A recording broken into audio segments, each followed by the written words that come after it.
Muito boa tarde, Deus abençoe você e sua casa.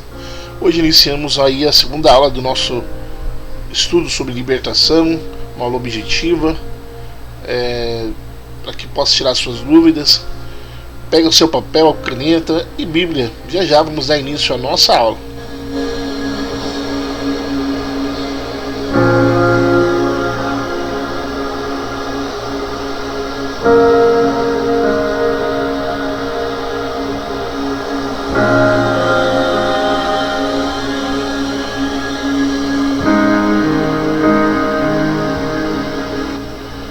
Senhor, abençoe nesse momento o nosso estudo, abre o nosso entendimento, que o Espírito Santo abra a nossa mente, que o Espírito Santo revele a Tua palavra para nós, traga o entendimento, a autoridade do Teu nome, a unção do Teu nome, e que após essa aula, Pai, nós estejamos aptos, Senhor, a fazer Tua obra com excelência, a, Senhor, pregar a libertação com excelência, que o Senhor nos revista com as Tuas armaduras, que o Senhor guarde a nossa mente, que o Senhor tire toda a distração, tudo que tenta roubar a Tua palavra de nós, e nós pedimos, Senhor, nesse momento, abençoa o nosso irmão que vai fazer esse estudo, aquele irmão, Senhor, que vai ver esse estudo, que o Senhor possa estar abençoando ele e a sua casa, no nome de Jesus.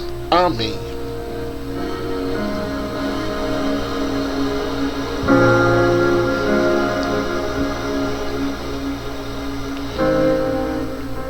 Pois bem, vamos dar início a mais um estudo nessa tarde sobre libertação.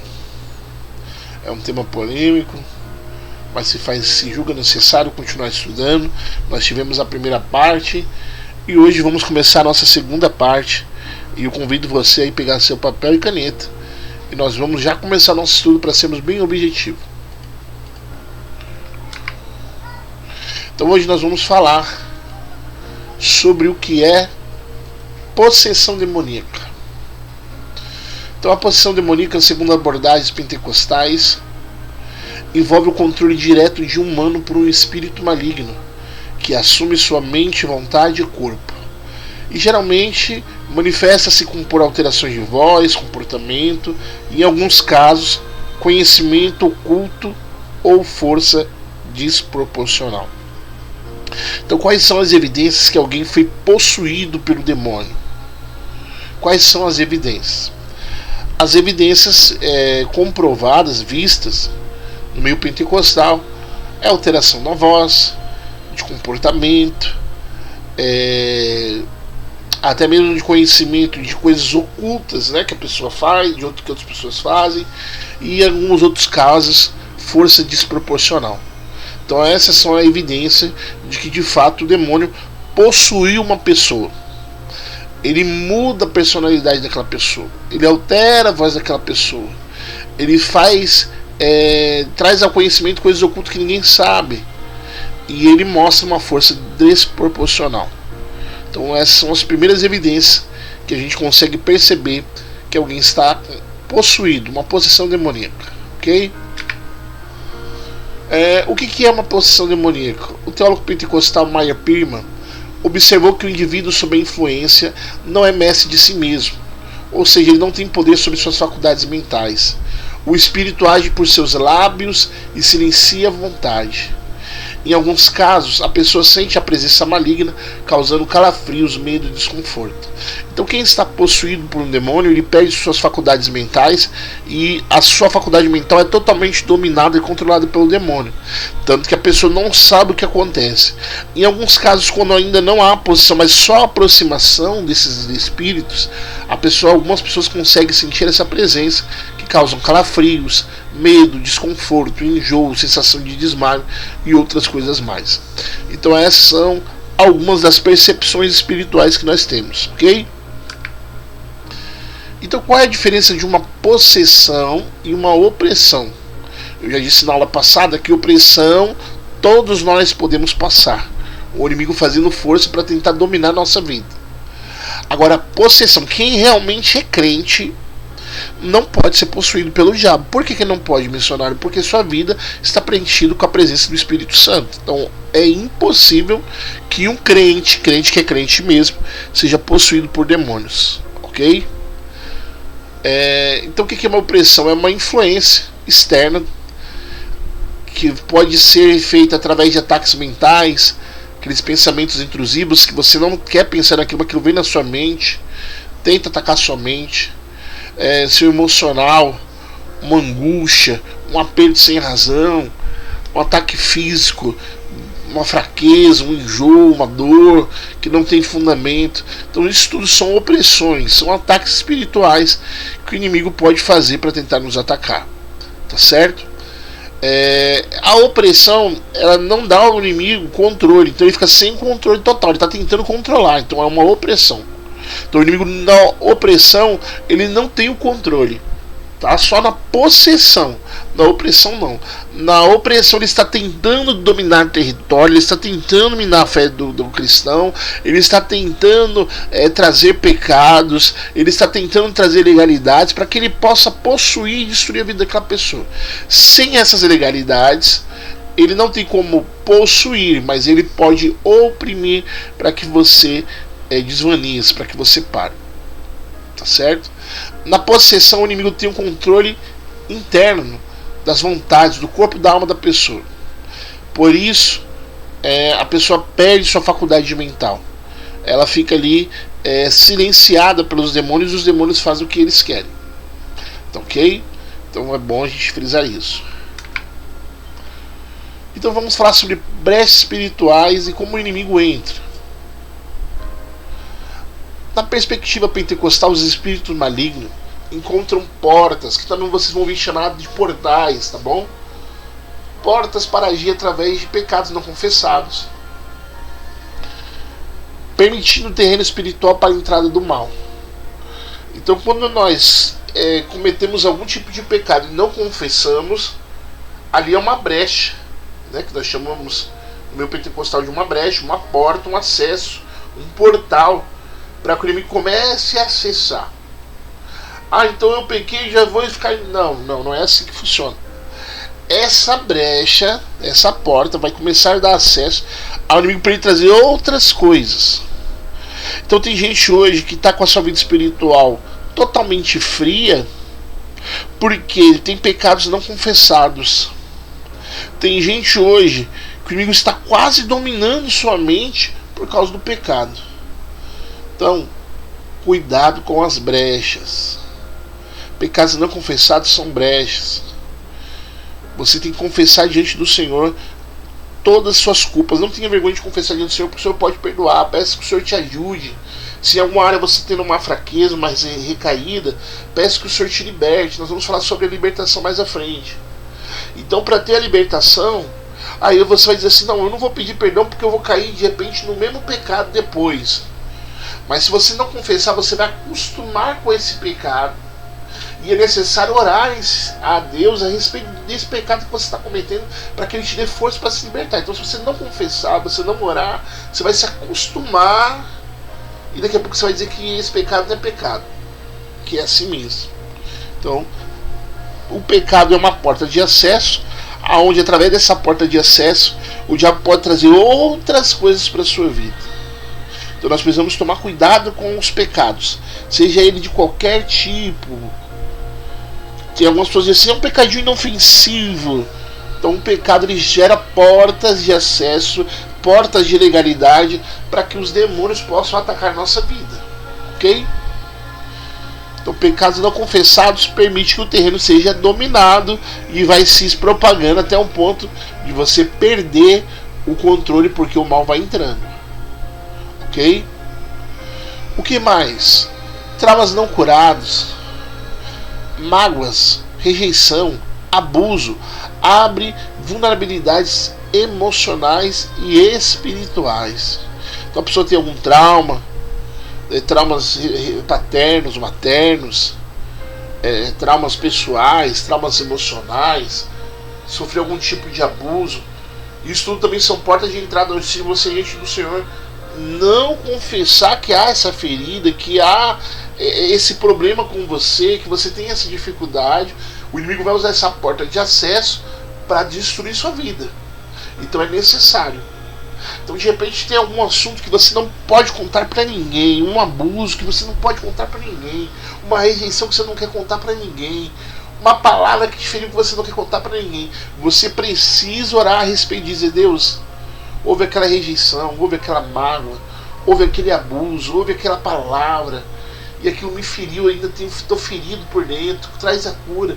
Nós precisamos orar a respeito disso para que essa porta seja fechada. Mas muita gente não quer falar disso, principalmente homens, eles acham que são intocáveis, e não é, irmãos. Precisamos orar a respeito. Precisamos orar a respeito daquilo que nos machuca, daquilo que nos incomoda, ok? Outra coisa muito importante, que muitos cristãos estão dando brecha, eu estou dizendo aqui e vou repetir, muitos cristãos estão dando brecha, são práticas ocultistas. Ah, missionário, eu não sou feiticeiro. Ah, missionário, eu não sou espírita, mas eu sou cristão e sou do signo de Aquário. Você está praticando uma prática ocultista. Você está praticando uma prática que vai contra a palavra de Deus, de adivinhação. Então o cristão não pode, ele não pode ter signo, não, porque é uma prática ocultista. Para que Deus vai dizer que o teu signo é X, o seu número da sorte é tal, a sua cor da sorte é tal? Isso tudo são práticas ocultistas que nós não podemos ter envolvimento.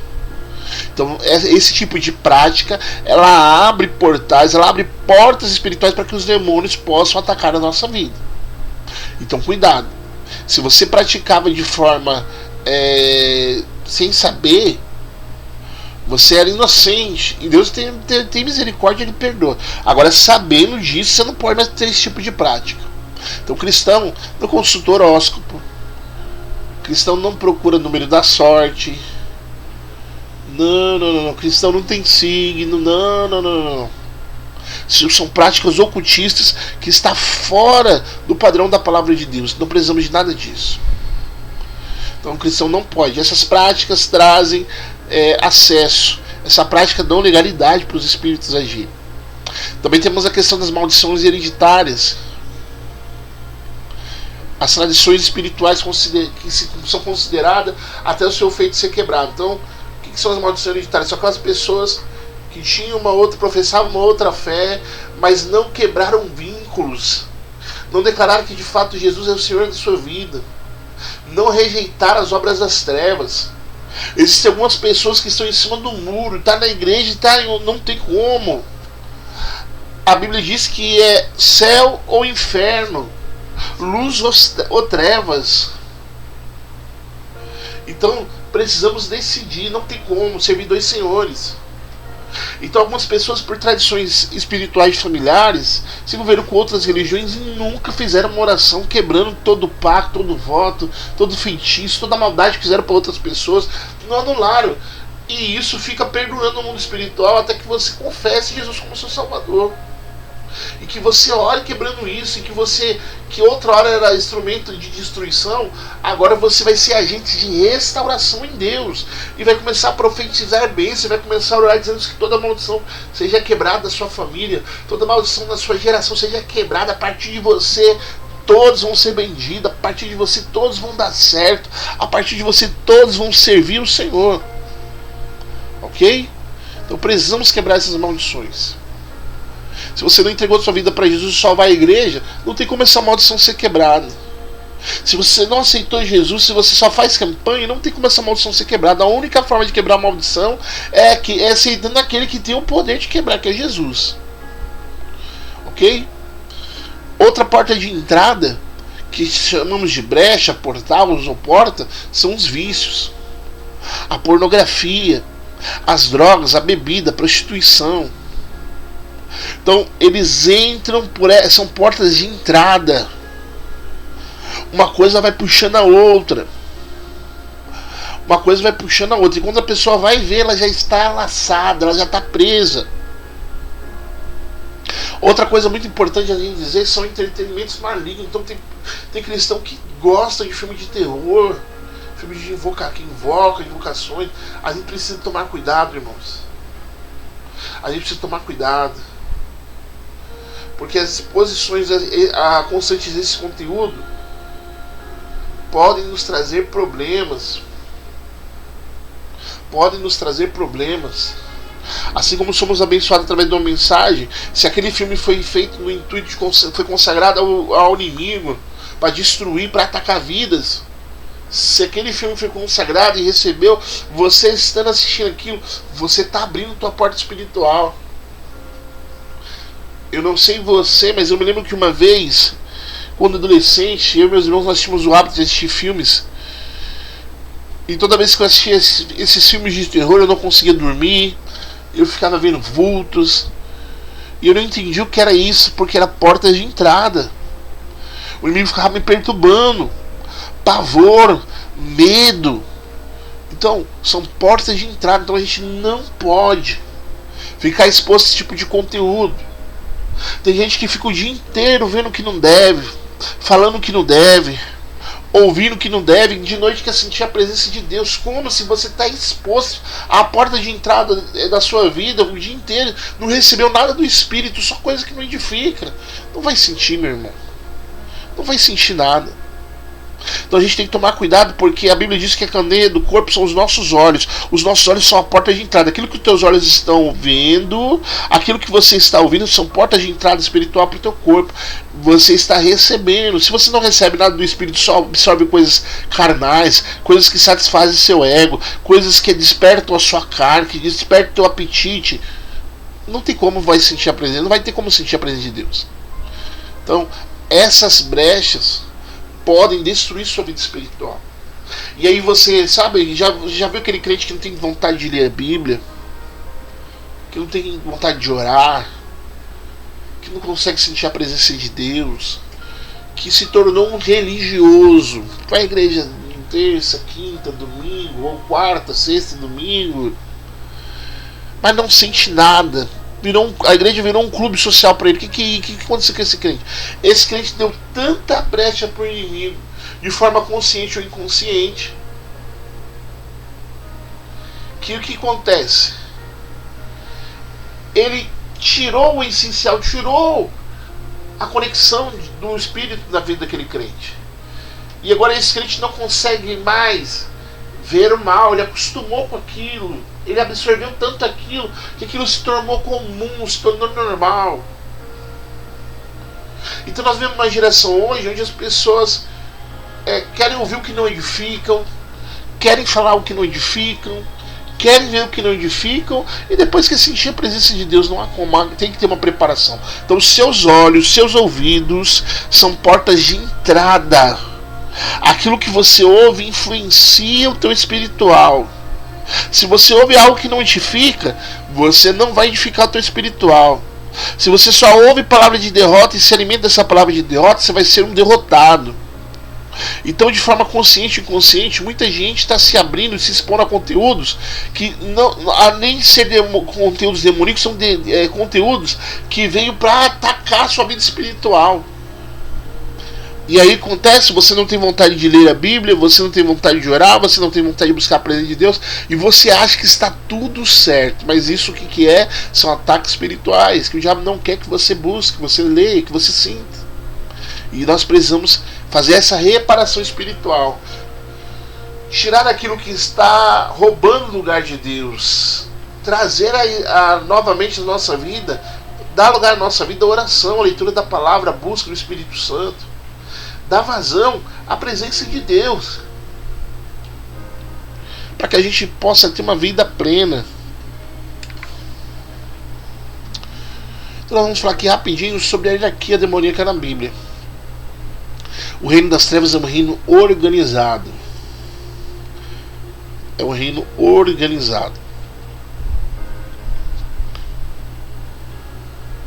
Efésios capítulo 6, do versículo 12 em diante, fala sobre essa organização. Então o primeiro nome que aparece são principados. Lembrando que todos esses nomes, principado, potestade, príncipe das trevas, hostes malignas, príncipe da Pérsia, que seria o principado,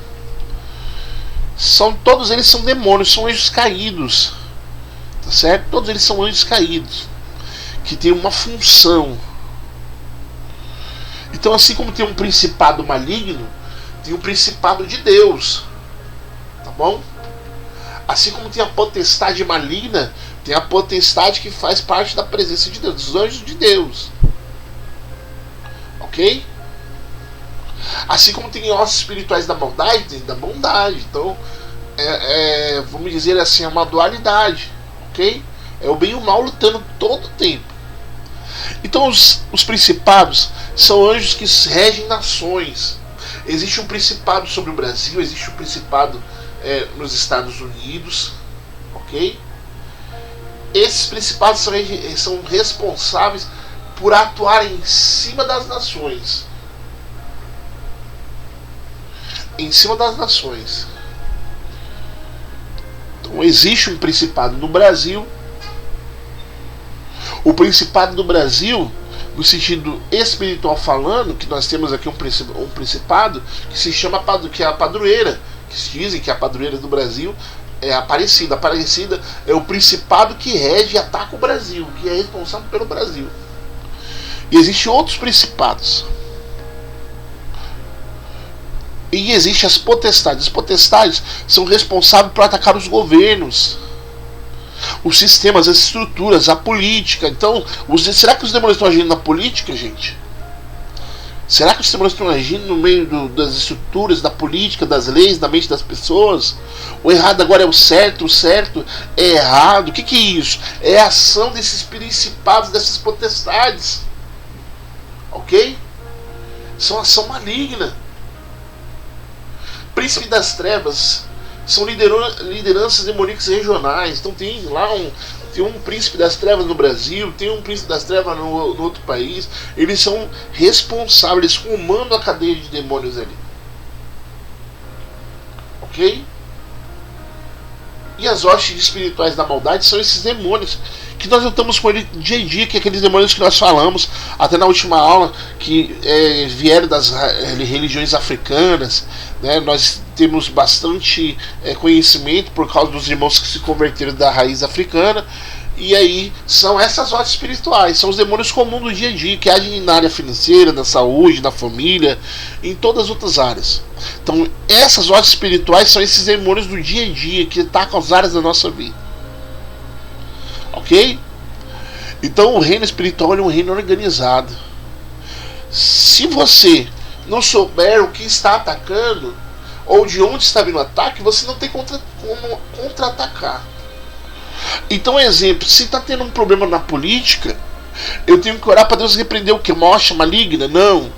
Eu tenho que orar para Deus repreender o príncipe das trevas? Não. O que é? Onde que age ali? Qual é o nome do demônio que age nas autoridades? É a potestade. Então, eu vou orar e vou pedir ao Senhor que repreenda a potestade que está agindo sobre a política do Brasil, os sistemas do Brasil, aquilo que está fazendo reverter a palavra no Brasil. Então eu oro para que Deus repreenda essa potestade e que o nome de Jesus seja glorificado sobre essa potestade.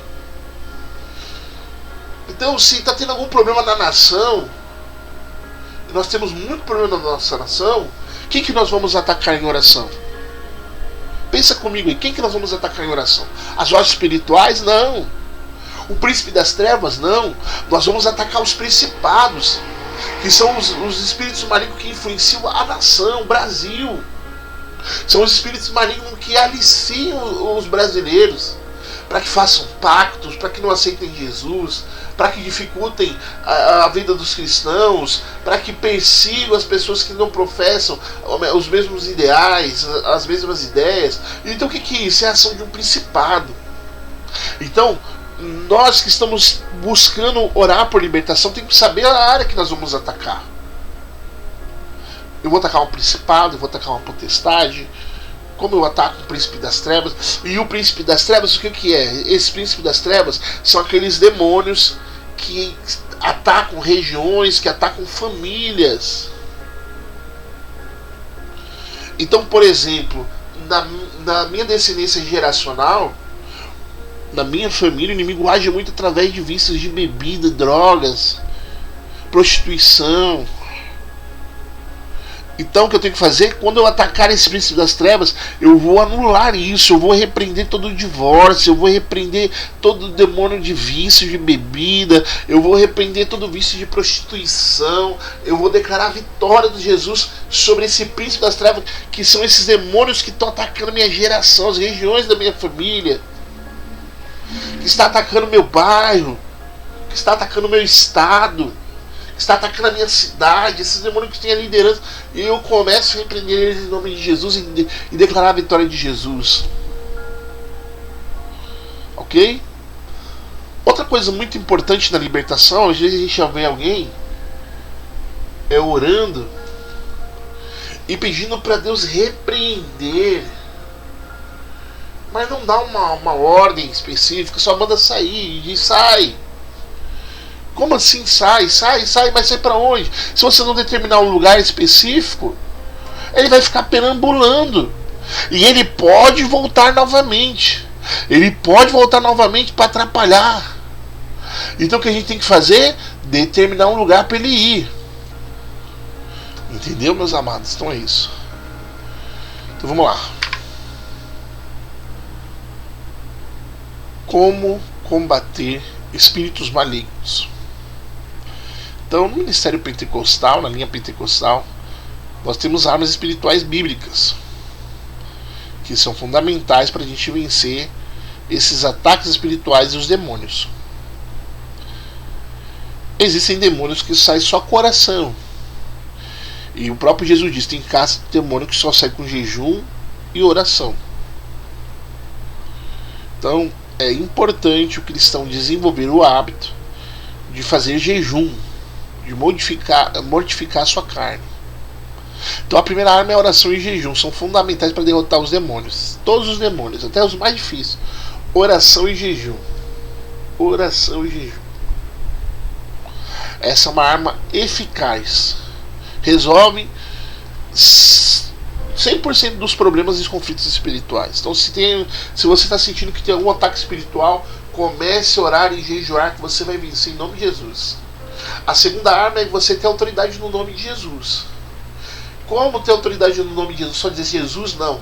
É ter convicção e expulsar em nome de Jesus, como eu estou dizendo, dá um lugar, olha, volta para o abismo, vai para o inferno, sai e não volte mais para essa pessoa, sai e não volte mais na minha família, e dá uma palavra de ordem, tá certo? Fazer uso da palavra de Deus como uma espada, Efésios 6,17. Fazer uso do sangue de Jesus, tá certo? Com uma vitória espiritual. O sangue de Jesus purifica de todo pecado. Então quando você está confessando do teu pecado, você pode declarar: Senhor, o teu sangue me purifica de todo pecado, me purifique desse pecado, me liberte desse pecado, me liberte desse vício, tá certo? E isso são armas poderosas contra o inimigo. Testemunho de fé, uma vida santificada, começar a testemunhar aquilo que Deus fez na sua vida. Isso deixa o demônio louco quando você começa a declarar: Jesus me libertou, Jesus me curou. Quando você faz essas declarações de fé, o compartilhamento daquela sua vitória, o inimigo ele não fica, ele não prospera, ele bate em retirada. Então toda vez que o inimigo estiver te atacando, comece a testemunhar de fé: Senhor, o Senhor já fez isso, o Senhor vai fazer muito mais, o Senhor operou aquilo, o Senhor vai operar de novo, o Senhor me curou daquela vez, o Senhor abriu aquela porta, o Senhor fez isso. Comece a lembrar dos testemunhos, vai compartilhando de vitória, e o inimigo vai bater em retirada, porque quando a gente começa a compartilhar e testemunhar de fé, a nossa fé é fortalecida também, nós conseguimos ter autoridade, a nossa fé é acrescentada, porque nós estamos orando a palavra, orando nosso próprio testemunho, orando nosso testemunho de fé, e o inimigo bate em retirada em nome de Jesus. Então nós temos que ter alguns cuidados na libertação. A primeira coisa muito importante na libertação é achar que nós somos imune a qualquer ataque. Como eu disse, a opressão ela ataca a todos, inclusive cristão, pastor, missionário, diácono, crente. Ela ataca a todos. Então é necessário ter cuidado. Dizer: eu sou super crente, eu nunca seria atingido. Isso é uma mentira, uma balela, tá certo? Temos que tomar cuidado. Então o que o Ministério de Libertação exige? Primeira coisa, um fundamento bíblico firme. Saber o que está fazendo. Segunda coisa muito importante, o discernimento espiritual. Tem muita coisa aí. Existem dentro da igreja 3 tipos de ação. A primeira ação é a ação humana, a ação carnal. A segunda ação é a ação do Espírito Santo. E a terceira ação é a ação demoníaca. Então nós precisamos ter discernimento espiritual para discernir quais dessas ações estão dentro da nossa igreja, dentro da nossa comunidade, dentro do nosso convívio. Ok? Aquilo que está manifestando é a carne, é o espírito, é o inimigo, o que é? Então nós precisamos ter esse discernimento. Fazendo tudo sempre com amor e compaixão, se colocando no lugar do outro. Então como que eu tenho que tratar uma pessoa que precisa de libertação? Me colocando no lugar dela, lembrando que um dia eu precisei de libertação e as pessoas tiveram paciência comigo. As pessoas não desistiram de mim, as pessoas oraram por mim. Então com esse mesmo amor e compaixão, transmitir para o outro.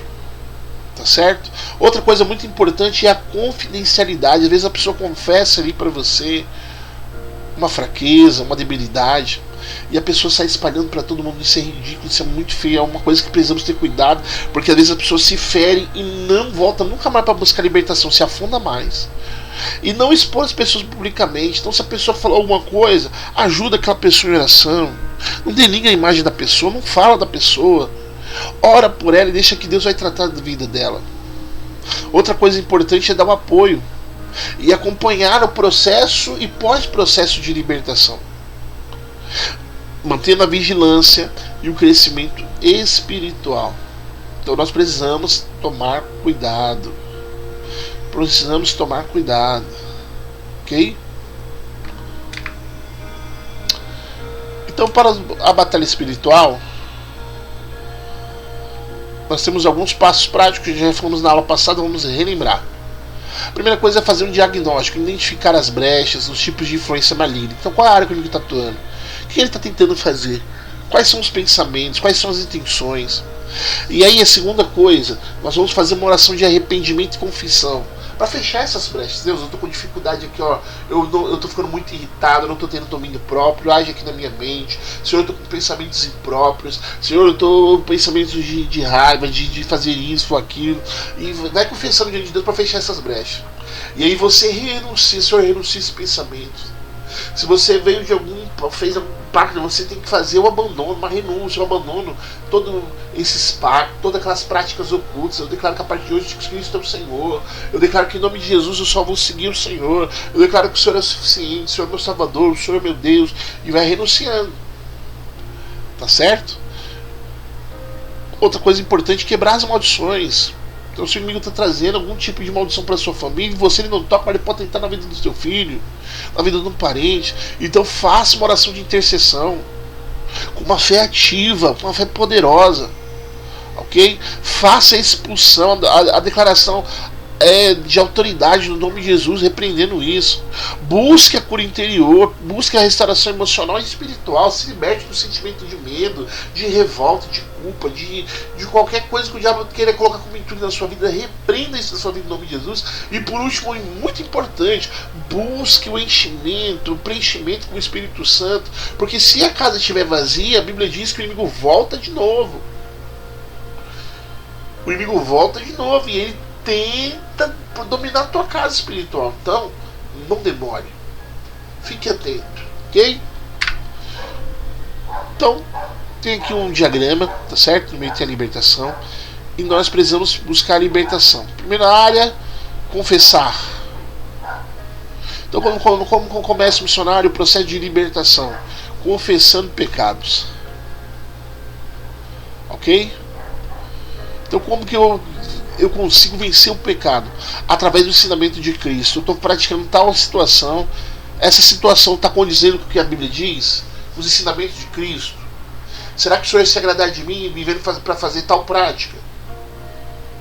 Então eu confronto isso. Se eu tenho alguma situação de pecado, eu confesso esse pecado e começo a pedir ajuda do Espírito Santo. Me liberte desse pecado, estou preso nesse pecado, eu estou fixado nesse pecado. Senhor, me purifica com teu sangue. Senhor, toca na minha mentira. Senhor, me liberte, transforma. E você vai fazer essa libertação. Você vai orando por essa libertação, vai fazendo essa libertação na tua vida. Se é alguma coisa que você, uma mágoa, um ressentimento, um trauma, ora e diga para Deus: Deus, ó, tô com, aqui tem um buraco na alma, eu quero a cura. Esse buraco está me dificultando orar, esse buraco está me dificultando buscar. Deus vai trazer a cura. E por último, dentro desse processo de libertação, primeiro nós confessamos, depois nós pedimos a cura e depois nós expulsamos esses demônios. Nós expulsamos esses demônios que estão agindo nessas áreas que estão nos trazendo dificuldade. E nós damos uma ordem para eles: saiam para nunca mais voltar. Saiam para nunca mais voltar. Vai para o abismo, vai para o inferno. Eu não autorizo você a tocar na minha casa. A minha casa está coberta pelo Senhor Jesus, o meu filho, minha esposa, minha família. E comece a fazer essas declarações e Deus vai trazer libertação. Então é importante fazer esse processo de libertação. Lembrando que o diabo não tem CPF, RG, rosto, corpo. Ok? O que significa isso? É um inimigo invisível. Ele vai te atacar quando você menos esperar, em qualquer área. Então é importante que nós venhamos fazer esse passo a passo para que a nossa libertação seja genuína, completa, em Deus, e que possamos manter, porque muita gente recebe, mas não mantém. Por que não mantém? Porque não se relaciona com a palavra, não se relaciona com as coisas de Deus, não busca a presença do Espírito Santo. Então eu venho dizer para você, meu irmão, nessa tarde, por favor, se mantenha firme, se mantenha buscando a presença de Deus, se mantenha envolvido com as coisas de Deus, e com certeza Deus vai trazer coisas grandes para a sua vida em nome de Jesus. Vai dar tudo certo, Deus vai prosperar você, vai abrir porta onde não tem porta, Deus vai trabalhar de forma tremenda, vai salvar a sua família. Se posicione, porque Deus vai fazer coisas tremendas e poderosas. Tá ótimo? Que Deus possa abençoar você e sua casa, que você fique com esse estudo. Em breve nós vamos postar a parte 3. Se você tiver qualquer dúvida, você pode estar nos perguntando. Nós vamos tirar sua dúvida e nós vamos abençoar a sua vida mais uma vez, em nome de Jesus. Que Deus fale em seu coração, toda sorte de bênção sobre você e sua família, em nome de Jesus.